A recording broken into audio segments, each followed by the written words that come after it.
So my name is Jen Fiero. Like Mike said, I am a student success librarian at Jackson College in Jackson, Michigan.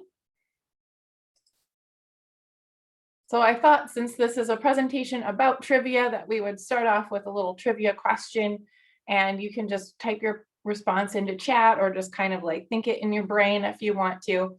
So our question is, according to American Libraries, about how many librarians appeared on Jeopardy between 2005 and 2017?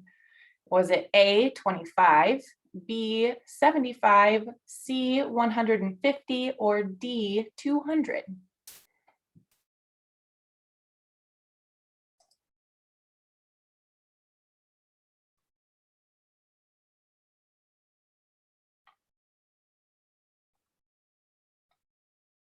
Seeing lots of great responses. So if you guessed C, 150, you would be correct. And I happen to be one of those. I appeared on 3 episodes of Jeopardy in their season 30 in 2014. And here's a picture of me with the late, great Alex Trebek during my appearance.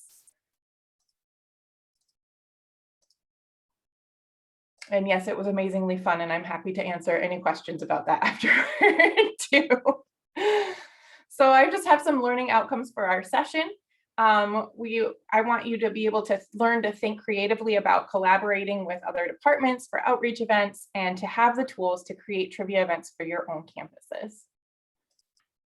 So here's just some at-a-glance information about JC.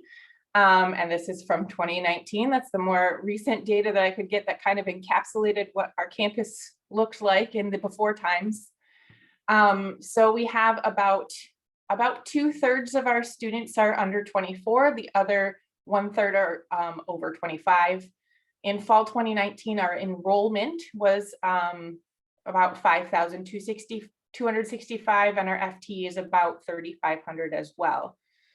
Being a community college, we are a good combination of full-time and part-time students, full-time being anywhere from 12 credits and above, and then part-time below that. Our racial makeup is predominantly white, much like Jackson itself, Jackson County. And then we have a breakdown from there where you can kind of see our demographic makeup. We're also a very unique community college in that we have dorms. So we have three dormitories with suites, and they house about 500 students. We also just added 5 tiny houses for affordable family housing as well, and those are now open in addition. So in fall 2019, we had 392 on-campus residents, and the rest are all commuter students. And I should say too, our on-campus residents are much more diverse because we have a lot of students in housing that are from the Metro Detroit area. So we have a lot of African-American students that are in our housing. We have a lot of international students. We have a lot of Latinx students. And our athletes are also all in our housing as well.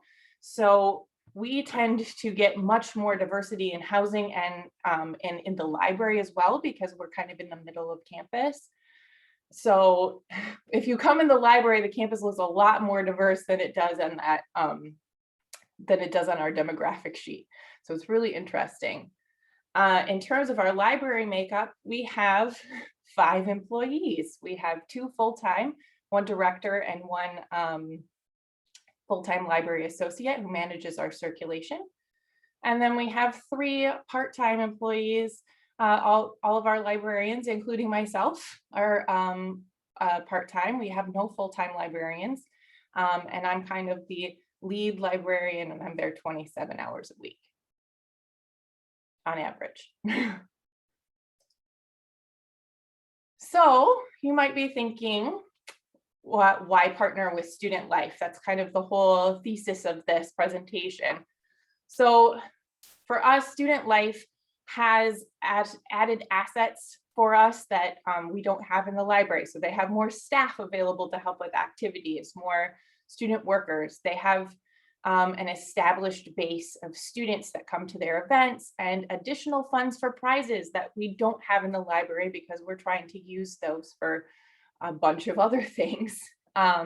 different students come to student life events than come to our usual library things.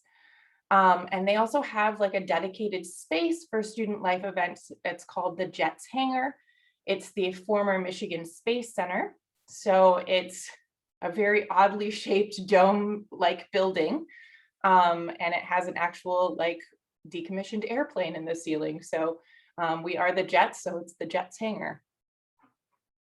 And student life is usually looking for new event ideas to kind of mix it up too. So that was a good partnership. So why trivia nights? We wanted some new library outreach programs. We hadn't really had a lot of success with previous programs, very limited participation. We'd try different things and nothing really stuck. It was kind of a good opportunity to trade in on the celebrity status. I happen to be one of the people that gets pointed out on campus tours, like, oh, there's our resident Jeopardy champion. And students are usually wowed by that. So that kind of helped coalesce and bring that together. I also love team trivia, so no surprise there. And I'd seen it at bars, I've seen it at public libraries, I've seen it at different events that I've been to that weren't even, I went to a music camp over the summer with the King Singers, and they did a whole trivia night event there, and that was really cool as well. So like trivia kind of lends itself to a whole bunch of different scenarios. So here's kind of how our event developed. We started in July of 2018. We had an initial brainstorming session with our director of student life and our director of housing.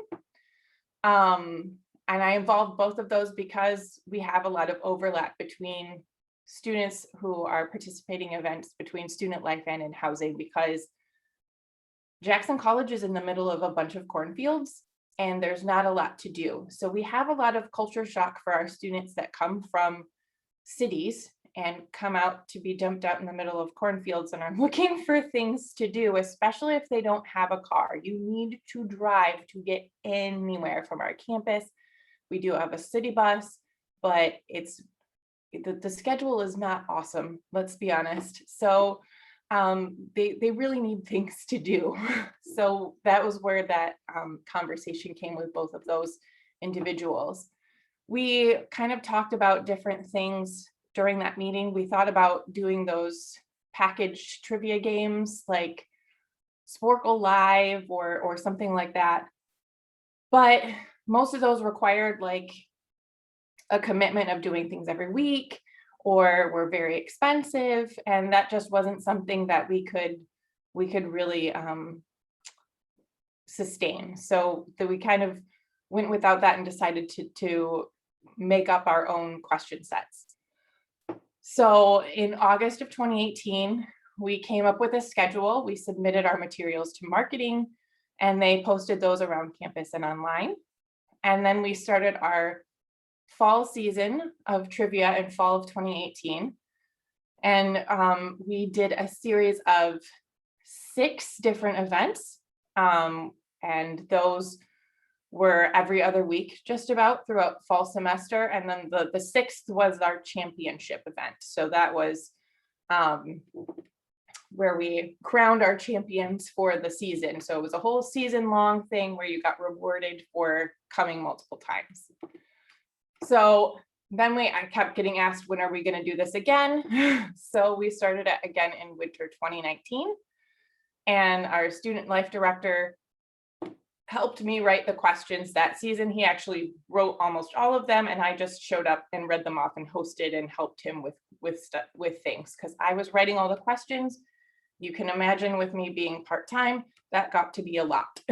So I needed some extra help that season. And then for fall and winter of 19 and 20, we continued that. We had JC's transition to doing, I think we're doing 75 or 80% of our classes are 7 weeks.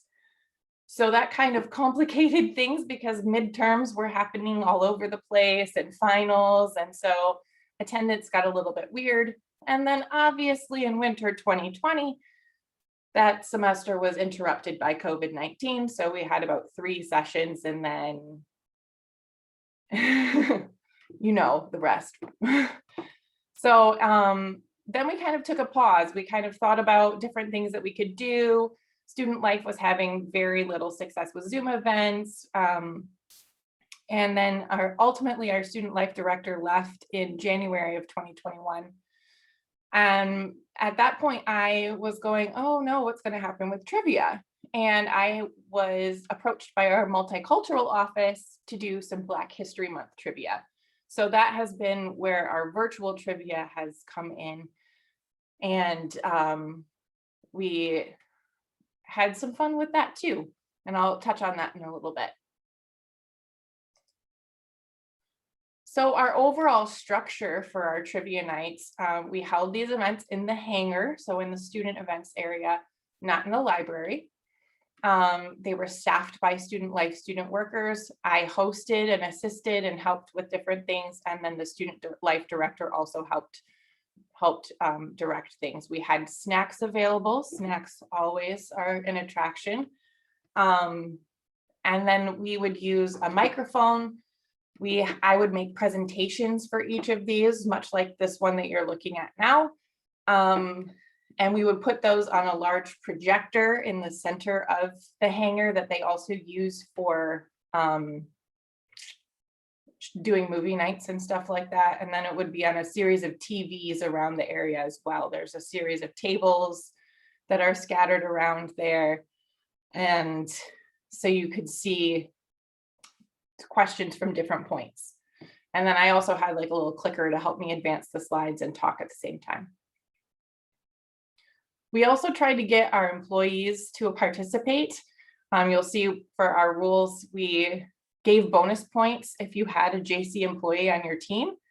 And we tried to get staff and administrators and faculty to participate. And we had a few that were really passionate about coming to trivia and participating. But then we had a couple faculty members that would come on and off, but it was just really hard because we did them at night and everybody wanted to go home. And so it just got a little bit difficult in terms of getting people to sustainably participate. So you can kind of see here with our structure, we did an introduction to the evening. People would organize into teams, come up with a fun team name, and then we would do 3 standard rounds of 10 questions each. And unless they were multiple point part questions, they were worth extra points. And believe me, those students would always come up with reasons to try and get extra points out of something. They would be able to collaborate and discuss and then turn in their sheets at the end of the round. And at the very end, we had a winner take all bonus round where each team sent up a representative and did like a lightning round, like in NPR's Ask Me Another, where they would each get a question asked to them and then they would have to try and think of it right away, which was a little bit challenging. So then we also had prizes, which was another thing to entice students in addition to the snacks. So we would have first place team each night got gift cards or swag. We would give them points cumulative for the season. And then the series winner would face the brain, which is what the Student Life director called me, in the finale. So the winning team got to win the chance to face off against me and maybe perhaps win more fabulous prizes. Here are some of the rounds examples. I made all of these presentations with these ones that are listed. I like to tie categories in with events that are going on or the time of the year. So fall stuff, winter stuff. And I'll have a link to the presentations that I still have at the end of the presentation as well. So you can see we did a whole bunch of different stuff. We had a trivia night to tie in with the Apollo 11 anniversary. And that was where the space trivia came in, which I very much enjoyed.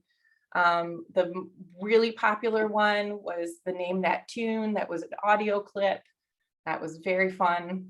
Students loved that one. At one point I did Best Picture.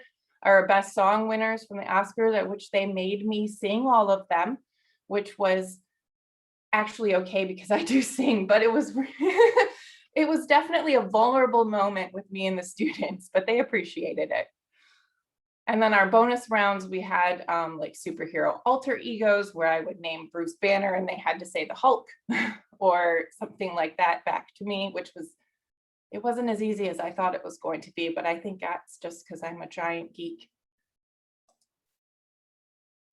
So after the first season, we made some changes to the structure. The students didn't like the bonus round. They didn't like only having one rep. So we changed that to a timed paper-based map quiz or picture round or something like that so that they could still collaborate. And I timed it usually with a song. So like our first bonus round, we did a map quiz of Africa. And then I timed that with Toto's Africa, which was very, very fun. But sometimes the song was too enjoyable and our students and participants were too busy bopping to the song that they forgot to answer the question. So that it was kind of a maybe too fun. The students enjoy getting to face off against me. So for the championship, there was low attendance because it was just the champion team and me. So we changed that to be all teams can play against me in the last one, which was really fun because the more students that had been there throughout the season, we kind of developed a rapport as we were going on. So it was fun to have some fun trash talk, and that was a really good way to cap off the season. So you're probably wondering about attendees and spectators. So we held it in our Student Life Center. So we usually have a lot of other students who watch but might not be actively participating as a team. And you'll see, like I said, the 7-week classes that we rolled out in fall 2019, you do see quite a dip in attendance during that time. For some of you that are from bigger institutions, this might not look like a lot of people, but for Jackson College, it's a really quite successful student life event. We just don't always see a lot of participation with everything. And there were definitely people who wouldn't join, but they'd be, trash like, oh, that's an easy question off to the side. So they were like side participants, just not like actual recorded on a team. Between 60 and 75% of our student participants lived in housing. And then the hangar also houses a subway. So the students would watch from the line. They're not actually included in the numbers that you see here. But they also might be playing pool or video games or some of the other things that we have available in the hangar and watching and playing along, but not actually participating. So we had some really fun team names that our regulars and other people would come up with. The students really had a lot of fun coming up with these different names. So you'll see here, Flip the Switch, which was our season 2 champions. That was our college baseball team. They would bother me all the time about having more trivia. I had one of them who spent his 21st birthday with us to do team trivia. That's how much they enjoyed it. So they were consistently there every year. And even if they didn't win every season, they were always right up there. Definitely some trash talk that was going on between them and some of the other teams. And you'll see that we have, we had one team that named themselves Canada. We had one team that called themselves Canned Tuna. It was just a lot of fun. And the students had a lot of fun coming up with fun names. I had a survey at the end of our fall 2019 season, and I sent that to all of our final trivia night participants. That was about 20.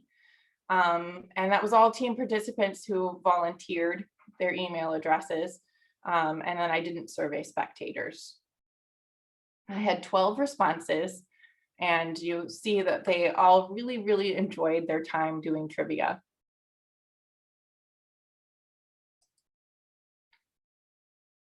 I also asked them to name one thing that they liked about trivia nights, and you can see that a lot of them just enjoyed that. It was fun. It was good to talk to everybody, have everybody at the same time, meeting new people, you know, just an overall good time, taking you away from stress. So it was a good social time for everybody. So I also asked them how many trivia nights that they came to. So half of the surveyed students either came to 4 or 5 of the events, and then none of them came to just one. And of course, that's the championship. So there's, you know, obviously some limitations to the survey with only 12 participants, but we usually get people that like to come to multiple. So then getting into what works well. The students liked the questions. They thought that they were a good mix of easy and difficult. They liked the themed rounds. They liked teams being able to come together with friends or make new friends. And that was a big comment in the surveys. And they liked being able to collaborate with each other as well. They also liked the time length. It's just over an hour, so it's not a huge time commitment. There's plenty of time to do other things after the event finishes. So you've got, you know, study groups or hanging out, playing games, whatever. They also appreciated that snacks and drinks were provided. There was also some things that needed work. So question writing. I find and edit all of the questions, or during the finals, another person would do that. That takes a lot of time and effort. So that's a definite detractor. Integration with student life, very person dependent. So when the student life director had to be gone, things weren't quite running as smoothly, especially with tech stuff that I didn't know as much about since it wasn't my building, and the student workers didn't always know as much as I thought that they would. Marketing and outreach, this is a perennial issue, I think, with most events on campus. Students ignore signs or they forget about the event until the day of. So personal outreach seems to work best. I would see students in the library and be like, hey, are you coming to trivia tonight? Or something like that. And that would usually remind them. And usually I'd end up seeing them later that evening. We also had a lot of comments on the variety of food and drink available. And at the time, we were locked into a food service contract, and that limited our selection and what we could afford. If we're able to restart this again, that might not be as much of an issue because we have started our own food service department and we have more flexibility there. And student life workers would often not be on task. So I would have to like remind them that I needed them to gather stuff and grade because they'd be chatting or on their phones or something. And it was difficult to know where my authority was there when the director wasn't available. So there was a need there to clarify some authority. So you're probably wondering, what's the impact on the library here? So the students were overall more comfortable approaching librarians, and it built a lot of great relationships. And I noticed comfort with that, even with those who didn't actively participate in trivia nights. I had one student that was usually a frequent spectator, but never participated, but he felt comfortable approaching me because of trivia. And I ended up kind of becoming a mentor to him and helping him through a lot of homework and different things. And he was, that was all because of trivia. And, you know, we have word of mouth marketing by students for the library and librarians. So that is really cool. And then having involvement with student life has brought the library to mind more quickly for other departments, because the more connections that we're making, the more readily those collaborations become apparent. So the more visible that we are able to become, which can be very difficult with such a small staff, it does help people think about us more often for different things. So it was really cool. to see how that would work. I would often have students know me before I came into their classes for library instruction. And so then they were more at ease and more likely to participate in my instruction sessions as well. And then I could plug trivia as kind of an added bonus there. So the library at Jackson College has been working to rebuild our image over the past decade and increase our visibility. Like I was saying, when I started in 2013, we were kind of our own silo and people almost forgot that we existed. Since we had the student life director being on many different committees, the work with him helped to bring the library to mind for more committees. Like he would suggest us, knowing, that we had varieties of interests in different things, or something along those lines. And our involvement in campus committees has increased several fold since trivia started. And that has really, really, really, really been invaluable exposure, especially as the whole pandemic situation played out. So here's an update with what happened during the pandemic pause. So as I mentioned, our student life director left in January. That position was merged with the director of housing. I'm not really sure what that's going to look like as we move forward into the future. If student life is going to stay combined there, if it's going to get kind of moved off with some of we have 2 resident directors. Yeah, that's still kind of remaining to be seen. Our housing is supposed to be back up at 100%, or they're going to try and allow 100% capacity for fall semester. So I don't know. We'll see what that looks like. All students do need to be vaccinated, but I don't know what that means for events yet. So that kind of remains to be seen. I did partner with the Multicultural Office for Martin Luther King Week trivia and Black History Month trivia. And we used a software called AHA Slides for that, which it's a paid software, but it's pretty affordable. But the nice thing there is that it lets students participate via their phones. They can answer the questions and then it will automatically tabulate things for you, which is very nice. So that really helped. And so we did that during AHA Slides and Zoom for those couple of events. But our participation was very low, even with offering prizes to all the students. For our Black History Month, all of our participants in trivia got a $5 Amazon gift card and the winner got $25. We still didn't have a lot of participation, even when asking them ourselves in person and relying on a lot of major student organizations.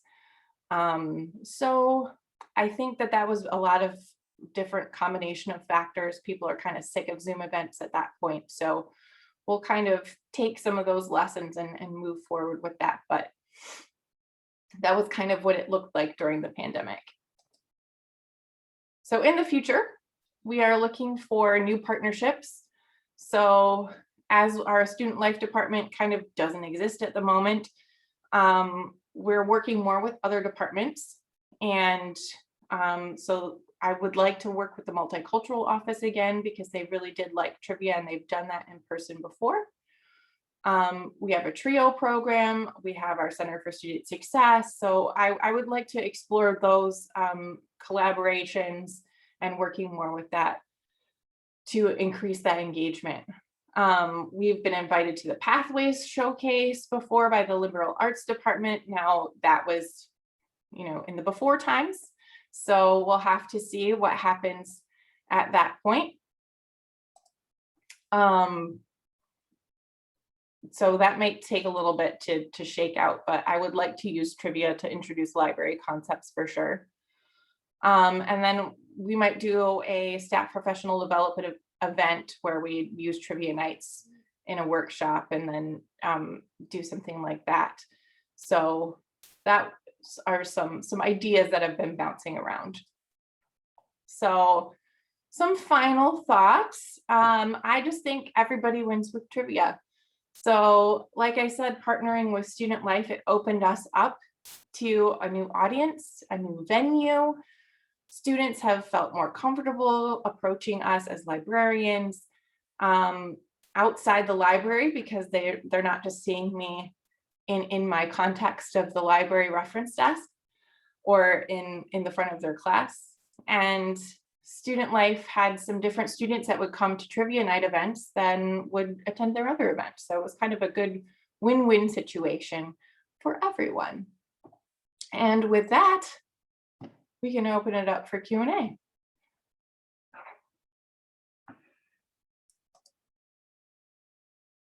So yeah, you can feel free to ask questions in chat or unmute or anything like that.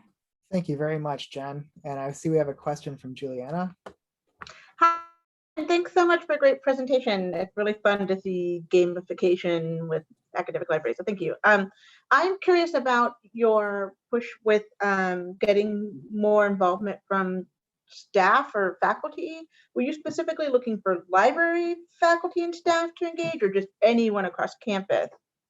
Anyone across campus. So I'm good friends with our student ombudsman, and she was a regular attendee because she is also very into trivia.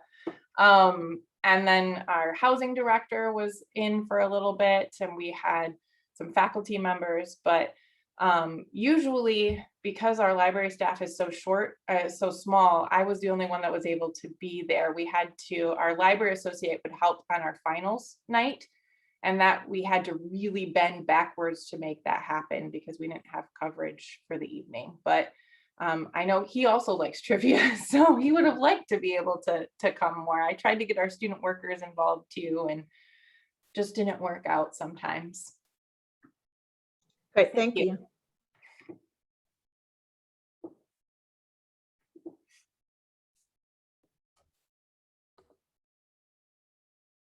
I'll pop up my resources as well. You can use that. That'll link you to a Google Doc that has all of my presentations that I've made, and those are all CC BY, so feel free to use and adapt to your heart's content.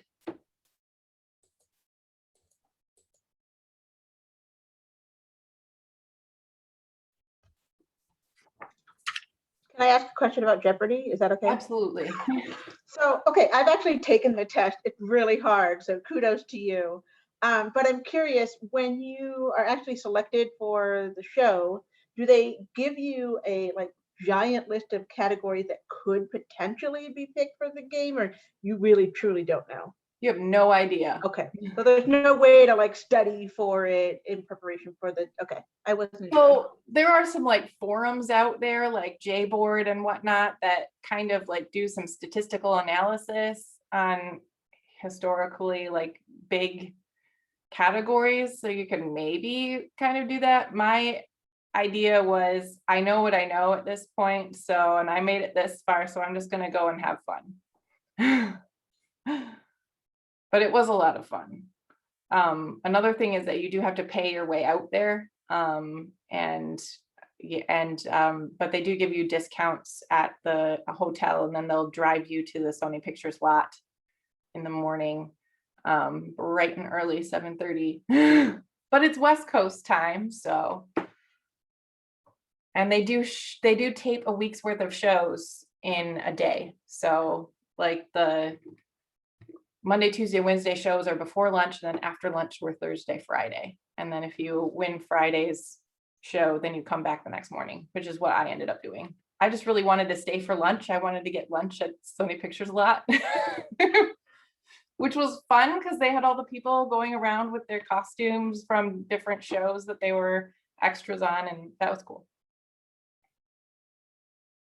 Great, thanks. Mm-hmm.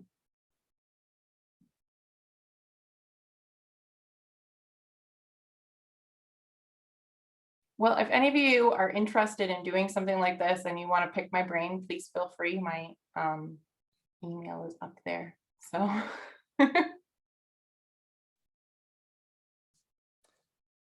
Okay, well, thank you so much, Jen. I would like us all to give Jen some applause for this excellent presentation. I really appreciate it, and I appreciate all of your attending today. I'll remind you that there is a feedback form on the conference portal, and we would appreciate it if you would take the time to fill that out. And if that is it, I'm going to say that we can close the session. Are there any other questions before I do that?